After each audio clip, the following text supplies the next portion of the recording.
You're about to watch what we call an extended clip of the Young Turks, and the reality is it's somewhere in the middle. It's a little longer than our YouTube clips, but it's actually shorter than the whole 2-hour show, which you can get if you're a member. You can get it ad-free, and make sure you catch every news story we do that day. You're gonna love it as a full show. That's at tytnetwork.com/join. Thanks for watching. All right, back on the Young Turks. A couple tweets. Skepticus Rex says, for $31,000, that dining room table better be able to seat all of Rhode Island. Kelly Kerr says, who was it that said with the tax cuts, families would save $1,000 so they could buy a new car or redo their kitchen? They obviously have no idea what things cost. Just ask Carson, right? Or he just got a huge tax cut. Ishka Bibble says, Carson says that being poor is a choice. Yeah, well, when you come out of the womb, I mean, it's a curious choice that people make. Yeah. And I've told this many times, but I think it's important to know. African-American average two-parent family for African-Americans in this country, net worth of the family is $16,000.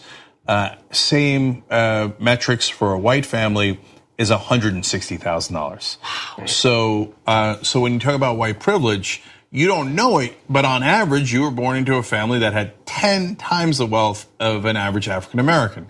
So that's kind of how white privilege works. It doesn't mean that you're rich. It doesn't mean that everything is wonderful and rainbows and unicorns for you. It just means that it's a different situation. So when they pay a guy like Ben Carson to say being poor is a choice, right, they know it's just a sad joke and a sick joke on all of you guys, including if you're a poor white guy in the middle of West Virginia, Nebraska, or wherever. Right. And Tom Zawacki says the only reason Price got fired is because Trump was mad he was spending more on air travel than him, which is entirely possible. I spend the most on air travel. I have the best planes. The best. They're huge, my planes. Yeah, well, now they are. Now That's they true. are. Yeah. So, Sarah, what's going on lately? What are you up to? Well, I'm doing this show, Sell by Date, and folks can find out more about where it is and where it's traveling, what I'm up to, following me on the socials. I'm on Twitter at Jones Sarah, and you should know my show kind of has multiple personalities in it, right? I even brought one of them with me. She just is a big fan. Uh-oh, here we go. Well, listen, hi there. My name is Lorraine Levine, and Sarah Jones brought me here today. I'm a huge fan because I remember in America where, it was actually government by the people for the people.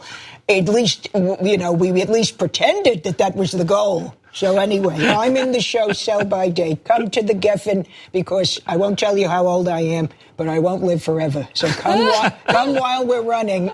I'm doing this show with all these different people in it, but they're all fans. And I'm looking forward to sharing it. And Sarah gets to do Indian accents. I do. Which I want to do, but I hear I'm not allowed to anymore. You must channel your inner. Really, you have to totally believe in that democracy of 1 billion people. See how that feels inside. Then you can do it. Okay, I got it. I'm going to come for that alone. I don't want to learn everything else. All right, and speaking of appearances, Anna is going to be on in Bernie's town hall on Monday.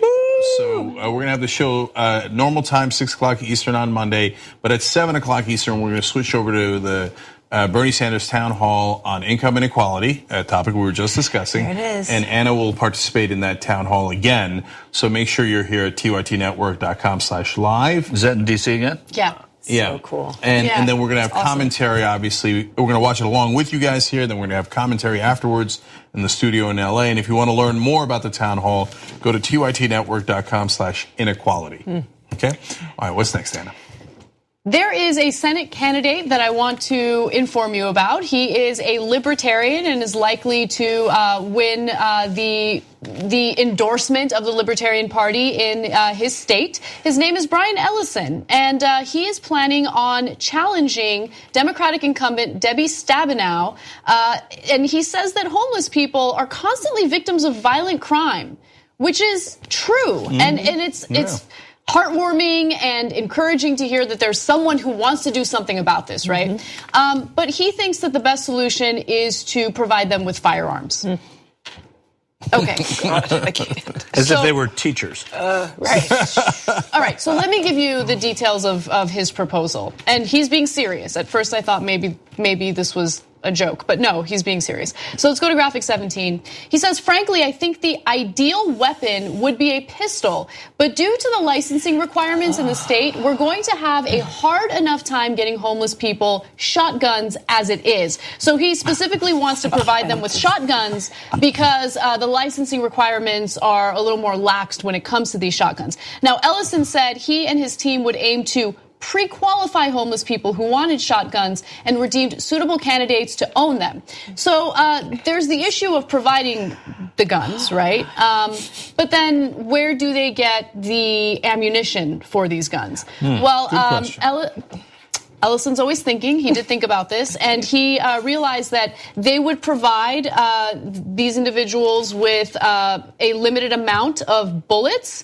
And if they are caught using those bullets to shoot cans or anything other than someone who is posing a risk or a threat, then they would no longer give them bullets. Okay, they're going to get 5 or 6 shell magazines. First, let's note for the record that this guy's a very stable genius. But you're going to get 5 or 6 shell magazines. And he's like, now, if they run out of them defending themselves, then we'll give them more bullets. Really? They're going to shoot 5 or 6 people? And then like, my God, okay, this guy, I mean, to be fair, he used, he fired twice in one time. So 3 people are dead. Now finally we can give the guy new bullets because he used them well. Right. And he says that he settled on pump action shotguns for practicality purposes. Because how else would a homeless person kill someone if he didn't have a pump action shotgun? Yeah. So again, it has more to do with the licensing requirements in the state. So if you have a pistol, you have to get it licensed, and in order to get it licensed, you need to have an address. And if you're homeless, you don't have an address. So he's actually thought through some of the details, which is amazing. He also said he's going to sort of poll them to see if it's something they want, because he doesn't want to force it on them. He said that's right. He said they will not be forced to carry shotguns. Well, thank you. We appreciate it. So he's going to go among the homeless and say, hey, you guys want guns? I can't. I mean, I just want to go back to what Michael said. Like, we're at a place now where, like, of course he cares, and I think that's fantastic. This is total madness. Teachers being armed, it's not a solution. Every statistic shows us that when you put the gun in the person's hands, you increase their risk of death or injury. But I mean, you're basically throwing fuel on the problem. Exactly. And let me also bring up another thing. So, these are homeless people. They're unfortunately living on the street. What happens when they're asleep and their weapon is there?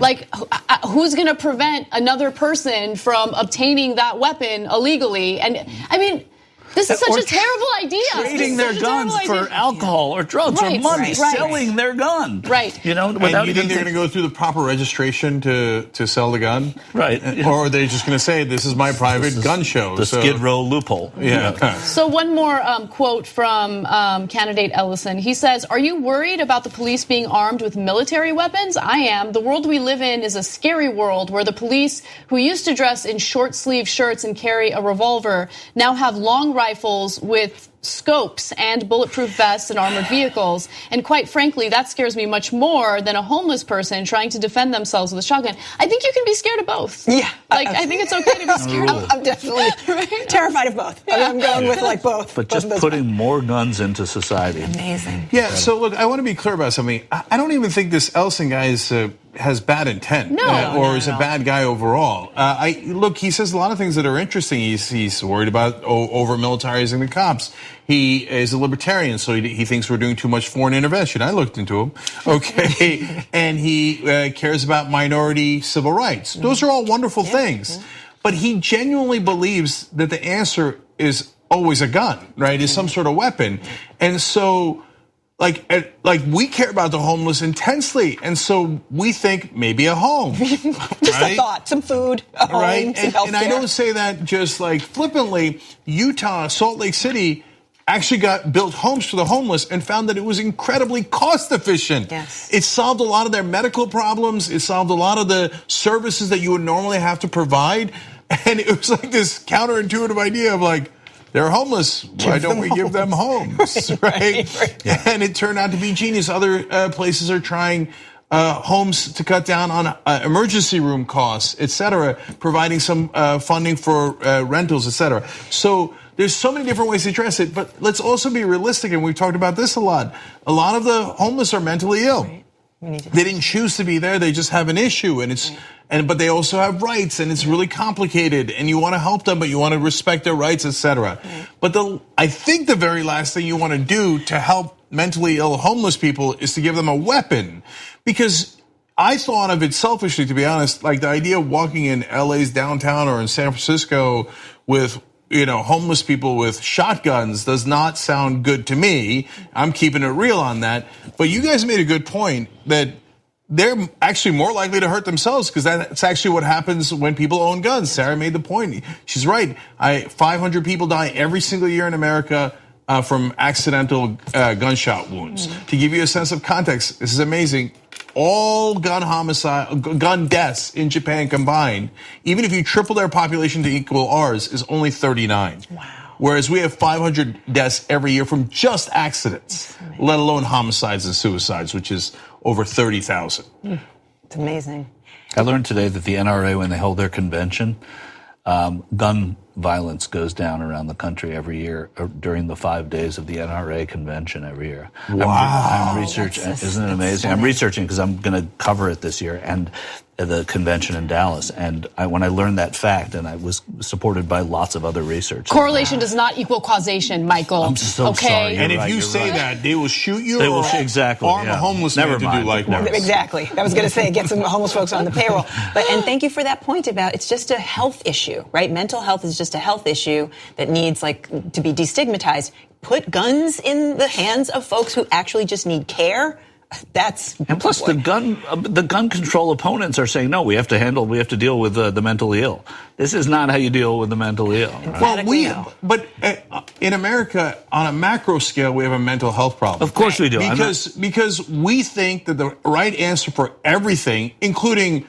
We need to talk about a relatively new show called the Republic, or UNFTR. As a Young Turks fan, you already know that the government, the media, and corporations are constantly peddling lies that serve the interests of the rich and powerful.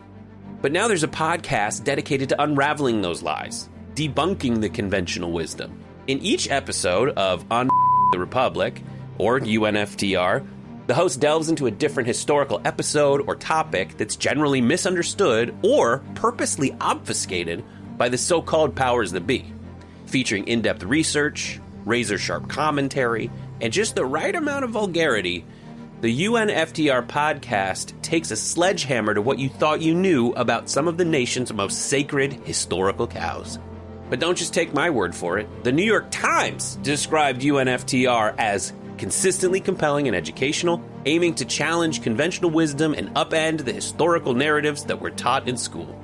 For as the great philosopher Yoda once put it, you must unlearn what you have learned. And that's true whether you're in Jedi training or you're uprooting and exposing all the propaganda and disinformation you've been fed over the course of your lifetime. So search for UNFTR in your podcast app today and get ready to get informed, angered, and entertained all at the same time.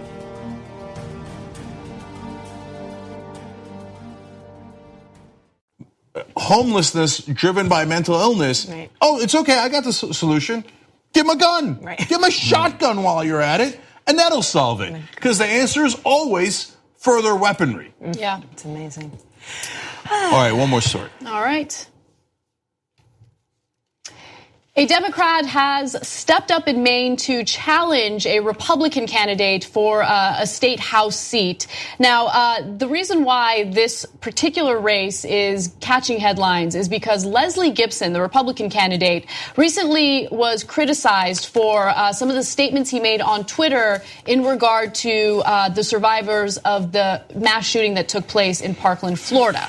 Now, what he said infuriated one woman so much that she decided to challenge him because she realized that he was running unopposed. Her name is Erin Gilchrist, and there she is. She's the Democratic candidate. And she met the Thursday filing deadline to place her name on the ballot against Leslie Gibson, who until then had been running unopposed. Gibson put himself in the spotlight earlier this month by verbally attacking the two Marjorie Stoneman Stoneman Douglas high school students on Twitter. And the two that we're referring to are Emma Gonzalez and David Hogg.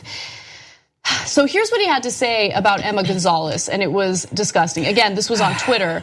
He wrote, "There is nothing about this skinhead lesbian that impresses me, and there is nothing that she has to say unless you're frothing at the mouth, Moonbat. Unless you're a frothing at the mouth, Moonbat." Now, I want to share a video. It's a montage of Emma Gonzalez, so you can kind of get a sense of why the right wing hates her so much and why I absolutely love her. Take a look. What do you think about this idea of arming teachers? It's stupid. Why? First of all, Douglas ran out of paper for like 2 weeks in the school year, and now all of a sudden they have $400 million to pay for teachers to get trained to arm themselves? Really? Really? I want you to know that we will support your two children in the way that we will not. You will not. Do you keep it in a lockbox, or do you carry it on your person? If the teacher dies and a student who's a good student is able to get the gun, are they now held responsible to shoot the student who's come into the door? I think I'm just gonna interrupt you real quick and remind you that the question is actually, do you believe it should be harder to obtain these semi-automatic weapons and modifications to make them fully automatic, such as bump stocks? I love her. I mean, first of all, Emma for president, but also, can I move to Maine fast enough to vote for Aaron Gilchrist? Like, how much, you know what I mean? How much time do I need? Wait till June. Okay, I'll wait till June. Right. I think Aaron actually has a good chance of winning. I'll tell you why. One, Maine has public financing, so anybody's got a shot, which is great. And the private financing of elections. Secondly, the number one problem the local candidates have is no media attention. So the person with more money usually wins because they have a bigger megaphone and the media doesn't cover the local races. So here, in her case, problem solved. Everybody's focusing on that small local race in Maine. So I think Aaron's got a perfectly good shot of winning that race, which is great. Thank God. How great would it be if a citizen who's 28 years old got motivated to action, and she said she had no interest in politics before, but saw that he was running unopposed, was like, we can't let this stand.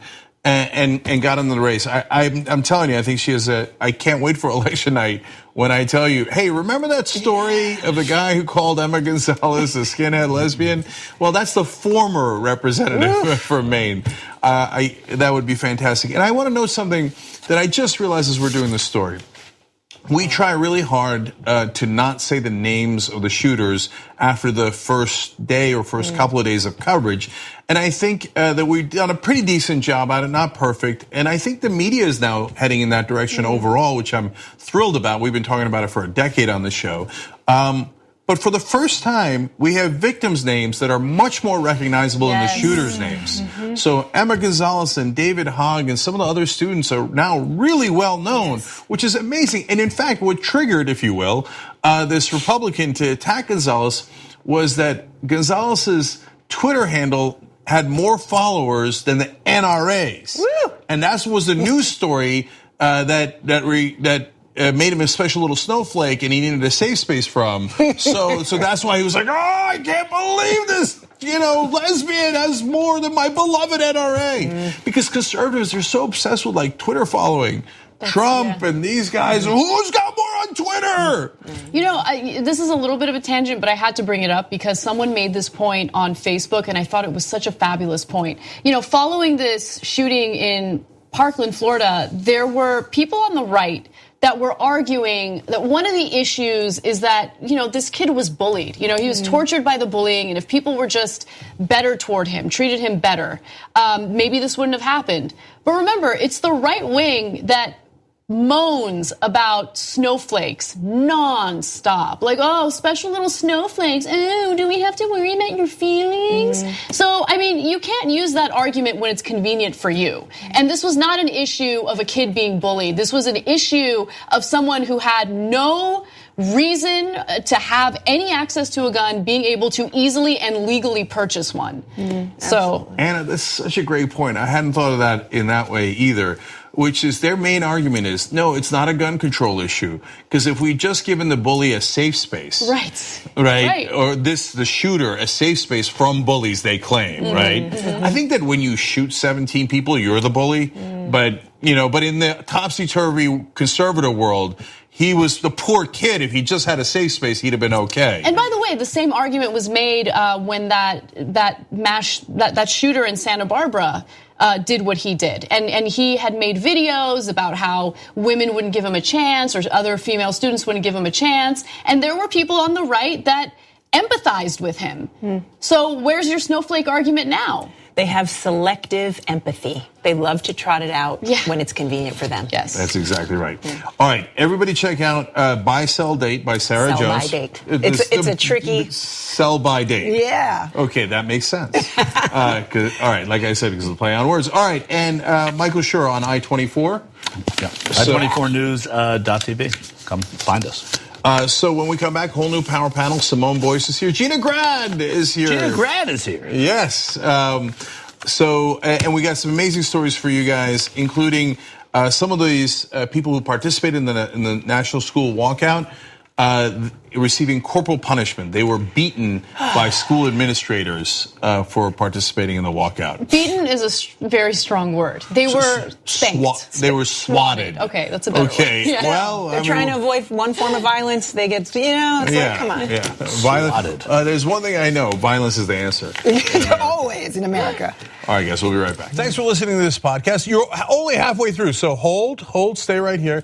Just want to remind you, if you want to get all 5 segments of the Young Turks commercial free, these are just 2 of them. Every day we do it. So go to tytnetwork.com/join and you get the whole 5 segments, 2 hours, ad free. Do it now. All right, back on the Young Turks, Cenk, Simone, Gina, and Brent with you guys. Tweets, Stalkington writes in, Stalking Lion writes in, I don't care if you're tenured, you have racist opinions, you should lose your job. As an educator, that woman makes me physically ill. Okay? Riley Grady, on the other hand, says, I'm from rural Montana and had extremely conservative teachers. Luckily for me, they were good at their jobs and made me defend my ideals. So that's lovely to hear. And for, it's not quite an on the other hand from Stalking Lion, but it's a different point of view. For a more perfect America writes in, with a less subtle point, hey lady, what the F are you smoking? Mismatch hypothesis, my ass. Oh. So if you don't know, mismatch hypothesis is, we should match the students to the schools where they will do better. In other words, do black kids really have to go to Harvard? Can't they just go to a lower school where they'll do better? I'm being a bit of a dick about that, but relatively. But nobody ever says, like, mismatch hypothesis for legacy students, right? Like, is that really rich student really going to do well at Dartmouth? Or should they go to a community college? Yeah, it's just keep it the same way. In the interview, she also says, like, when they say the word segregation, she's like, I'm not for segregation. Oh, come on. Like, what? Do you hear yourself? Can we also just look at our priorities as a nation? We spend more on our prisons than we do on our public schools. So I think that... Yeah, but we're just fetishizing resources. That's what she would say. That's exactly. That's because she's a very stable genius. Oh, am I plugging this T-shirt that you could find on shoptyt.com? I hadn't noticed. Okay, best-selling shirt we got. Kofefe is pretty good, too.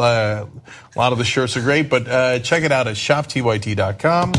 And, of course, everybody become a member at tytnetwork.com/join. And if you do, for example, the Bernie Town Hall, all the members get to watch that whenever they want, which is kind of neat. And I forgot to mention, Elizabeth Warren's also at the Town Hall, and so is Michael Moore and Anna Kasparian. I think that's the 4 horsemen of the progressive left in America. Yeah, it's amazing. 4 horsemen's a little end of the worldy. It's trying to be like the epicalypse or like, I don't know, the apocalypse. It's the Fantastic Four. Fantastic Four. That's much better. Yes. Way less deathy. Okay, all right. All right, so a bit of a change of gears here.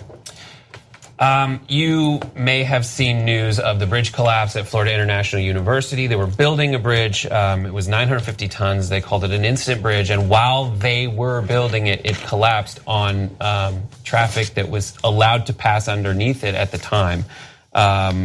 There's an ongoing investigation as to what went on. Marco Rubio trying to clarify, saying things like they were supposed to tighten the cables on it, and they ordered someone to tighten it, but before they could be tightened, this happened. But there is an ongoing investigation. One of the companies behind it made a statement in the wake of the event.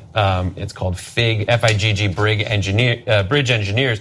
And they released a statement to CBS saying, our deepest sympathies are with those affected by this accident. We will fully cooperate with every appropriate authority in reviewing what happened and why. In our 40-year history, nothing like this has ever happened before. Our entire team mourns the loss and injuries associated with this devastating tragedy, and our prayers go out to all involved. It looks like a pretty solid apology. There was that thing in the middle, though, saying that in our 40-year history of this family company, nothing like this has happened before.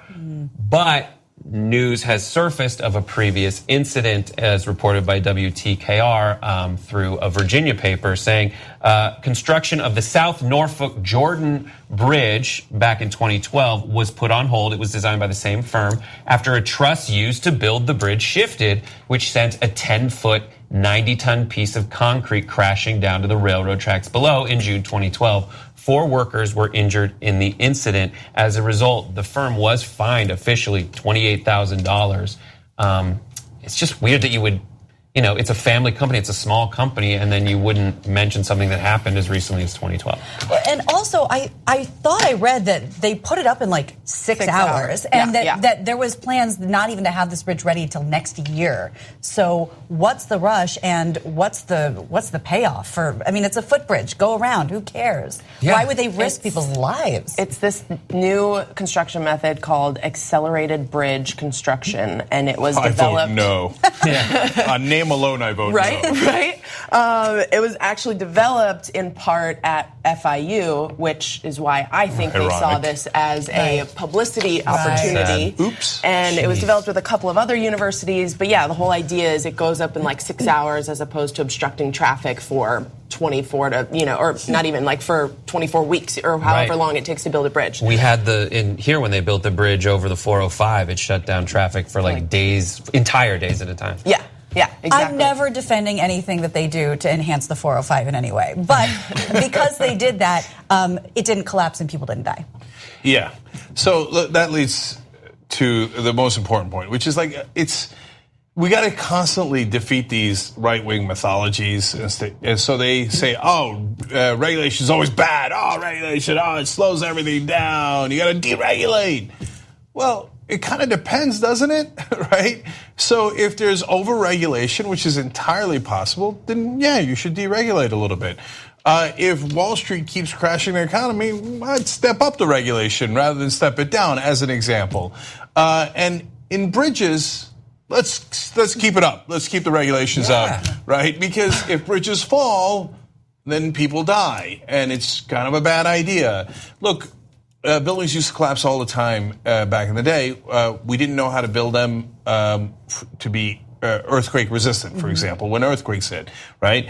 Or we did know, but there was no regulations enforcing it, so it was cheaper to build a building without those required regulations built in. Yes, that's right. Now, it does cost more to build a building in LA now, but guess what? In the middle of an earthquake, you're super psyched that they built it that way. Right. Because when a 90-ton slab of concrete falls in your head, it kind of hurts. Yeah. It's terrible. And MCM, the other company that was involved in the actual construction, said that, or it was reported that they also had 11 violations since 2013 and had been fined $50,000 over that time. That was reported in Time Magazine through stats from OSHA. One last weird point I want to make on this story. So Wolfpack is a organization to get money out of politics. You hear me talk about it all the time. wolf-pack.com/go. It's a donate or volunteer. Not all. That's right. Get money out of politics. Anyway, but I'm super proud of the people in it, and there's a lot of veterans in the group because they think it makes sense. It's orderly. And it's fighting for freedom in a different way. There's a lot of teachers in the group because they find that it helps because they get frustrated with what happens in their school system and they want to know how to fix it. They logically figure out that it's money in politics. But there's also a lot of engineers. And I talked to a couple of engineers in a row a couple of years ago. I remember having these conversations with the volunteers, right? And I was like, what drew you to Wolfpack? He's like, and one of them made a great comment that I quote from time to time on the show. You can't half build a bridge, right? If you're an engineer, you have to get the bridge 100% right. Right, and so they think Wolfpack is logical, and it brings you all the way to an amendment, which actually solves the problem, which is very nice of them to say. But I was reminded of that reading this story. You can't even 99% build a bridge. You know, if you're an engineer, you got to get it 100% right. That's why regulations are important in cases like this. Until it's done, don't let people drive underneath it. Yeah. Ugh, not to mention the bridges in America that we don't know where they are, but they've been rated as structurally unsafe unless infrastructure spending goes to fix them. Okay. Let's move on to Katy Perry. Yes. He kissed a girl. Did he like it? Do you know what I mean by those words? From the season of American Idol that no one asked for came a kiss that no one asked for. Katy Perry is one of the judges. She's on American Idol. This is a guy. Let's take a look at this gentleman. His name is Benjamin Glaze. He's 20 years old. He never kissed a girl in his life. Aww. Of course, the producers told that to Katy Perry, and she was like, have you ever kissed a girl? And he said, no. So she said, let's remedy that. And she offered what? Her cheek. He went up and kissed her on the cheek, and she was like, oh, that was great. Then she said, can you kiss the other cheek? And as he was going up to kiss the other cheek, what happened? No. Last second, turns her face. Booyah. Mouth to mouth. It was the kiss heard around the world, as evidenced by this next photo. It knocked him on his buns. That's unbelievable.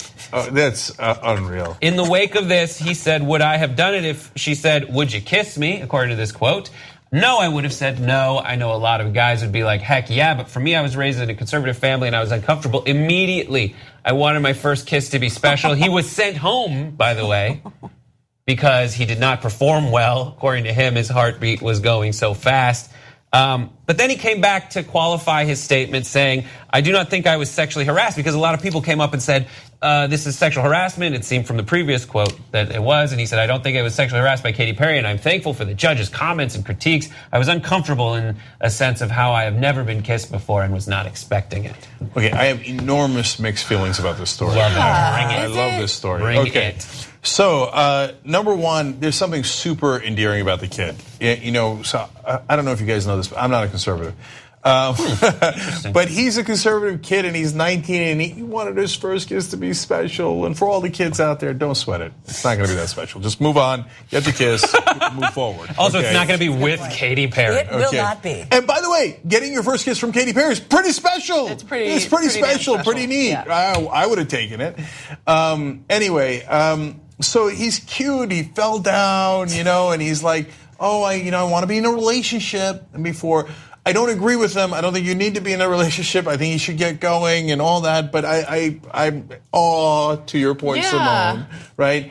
Now, people are saying if you flipped it and Katy Perry was a guy of her age and kissed a 19-year-old girl without permission, people would have flipped out.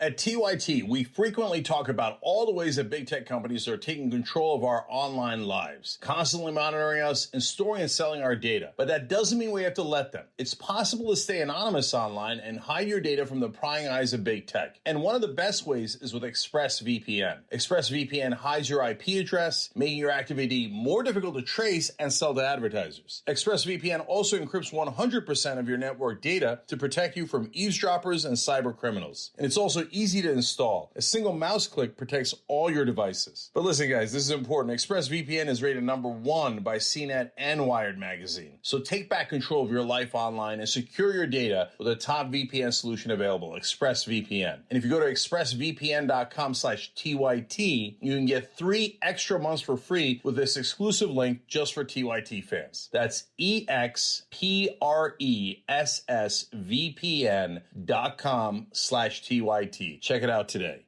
And I don't know. I want to hear you guys out on that. This is a pretty big gray area. I mean, I think you're right. If you flip the genders, I would be. I mean, I'm kind of uncomfortable with it right now. I don't know. So there is a lot logically to sift through, and there's a lot of frameworks that have arisen in recent years about power dynamics and races or genders of traditional power and how that affects how you're supposed to interpret it. And I think it's twofold. So flip it in reverse. There's a lot of things in this that I've covered on various shows where it's like, if you flip the races, and the response is, yeah, but one race has been traditionally in a position of power, and so that equivalency doesn't really work out. Whatever you feel about that, just know that that is a framework of discourse in America that's evolving. However, if you go back to the power dynamic in this situation, it is a host. Yeah. There is a host there who is also Katy Perry, a judge in a position of extreme power, and she kissed him. I do think if you go to a more specific level, this guy has not had a kiss. He's 20 years old. He is in that position where it's like, yeah, she still has cooties. I didn't know what to do. I didn't like it. And he may have liked it. The dominant thing to pull out of it, in my opinion, is she shouldn't have done it. It seems super markety because the last two things, Grace pointed this out on Pop Trigger when we covered it, they're doing a lot of marketing about how Katy Perry is in love with various people. Yeah, I think you're right. Marketing too. Well, but as somebody anecdotally who's had one of my first kisses, like my third kiss, had to be in a rehearsal space in front of my mom in a play, and they really wanted me to go for it. So I get that this kid was like super uncomfortable, and just because he's a boy, who cares? It's still sad. But the thing I couldn't stop thinking about was, I'm going to go out on a limb and assume this wasn't Katy Perry's idea. She has producers in her ear. They're trying to make people watch this show. They're trying to create controversy because nobody gives a crap about this show anymore. And they're like, we're sending this kid in. Here's how it's going to play out. Yeah. Do your thing. So at that point, it's like, she could say, I'm Katy Perry. I don't have to do anything. Or she's like, I want to be a team player. All right, let's just get this done. So I always think, who's in her ear and who's putting the pressure on her to do something, whether she wants to do it or not. She seemed more than team player, though. She seemed pretty into the idea. Yeah. Well, you guys have swung me a little bit. Look, my inclination is to scream, let her go! Let her go! It's all in good fun. And dude, you'll be all right. You'll be all right. He will be. Okay, but at the same time, when you take into account what Brett said about... I mean, she's about the judgment. I mean, you want to talk about a power dynamic, and she's incredibly rich and famous, et cetera. So we can't say that about the Weinsteins of the world, and it's not comparable. Weinstein did horrible things. But still, I mean, that's a power dynamic. This is a power dynamic. And then Gina's point about, and Brett said it too, the producers, these are highly produced TV shows. Then it becomes, doing it for the purpose of manipulation, right? And for the purpose of ratings and all that stuff. And if we said, okay, let's take a 19-year-old virgin girl, right, and for ratings, let's have an older man just kiss her without permission, and then we'll call that guy Donald Trump, right? If it had happened on Apprentice, we'd be talking about it as a political issue. Yeah, and right? if they wanted to go full Weinstein, they would bring a fern out there with a guitar, and he would violate that. You were saying? Well, also, okay, I'm sure this kid is like kind of riding the high of this moment of, being kissed by Katy Perry. And I don't think he's going to be emotionally scarred by this. But sexual harassment for a lot of people is something that takes a while, maybe even years, to understand that you were made uncomfortable by it, that it was an uncomfortable moment for you. So